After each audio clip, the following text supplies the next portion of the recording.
ಇನ್ನು ಕಾಫಿ ನಾಡಲ್ಲೂ ಕೂಡ ಮಳೆ ಏನು ಕಡಿಮೆ ಇಲ್ಲ, ಅಲ್ಲೂ ಕೂಡ ಮಳೆ ಆಗಿದೆ. ಬಟ್ ಬೇರೆ ಸಂದರ್ಭಕ್ಕೆ ಹೋಲಿಕೆ ಮಾಡಿಕೊಂಡ್ರೆ ಸ್ವಲ್ಪ ಕಡಿಮೆನೆ.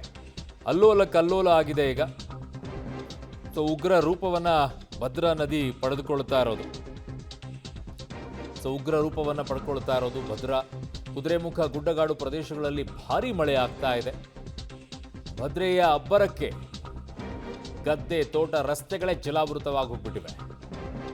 ಜೋಗಿ ಕುಂಬ್ರಿಯಲ್ಲಿ ಭೂಕುಸಿತವಾಗಿ ಮಣ್ಣು ಜರುಗಿದೆ, ಸಡ್ಲ ಆಗಿರುತ್ತೆ, ಮತ್ತೆ ಹೆಚ್ಚಿನ ರೀತಿ ಅನಾಹುತ ಆಗುತ್ತೆ. ಅದು ಜಾಂಬಳೆ ಸಮೀಪ ಸೇತುವೆ ಮೇಲೆ ನೀರು ಹರಿದಿದೆ. ನೋಡಿ ಯಾವ ಪ್ರಮಾಣದಲ್ಲಿ ಚಿಕ್ಕಮಗಳೂರಿನಲ್ಲೂ ಕೂಡ ಮಳೆ ಆಗ್ತಾ ಇದೆ ಅಂತ.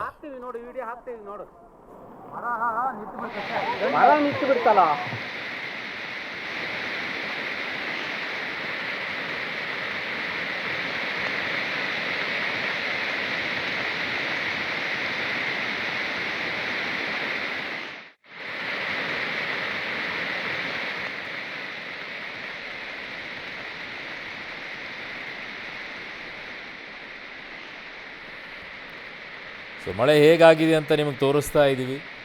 ಅಡಿಕೆ ತೋಟಕ್ಕೆಲ್ಲ ನೀರು ನುಗ್ಗಿದೆ. ಆ ಕಡೆ ಸೇತುವೆ ಮೇಲ್ಭಾಗದಲ್ಲಿ ನೀರು ಹರಿದು ಹೋಗ್ತಾ ಇದೆ. ಹಲವು ಕಡೆಗಳಲ್ಲಿ ಸಮಸ್ಯೆ ಇದೆ, ಬಟ್ ಹಲವು ಭಾಗಗಳಲ್ಲಿ ಮಳೆನೇ ಇಲ್ಲ.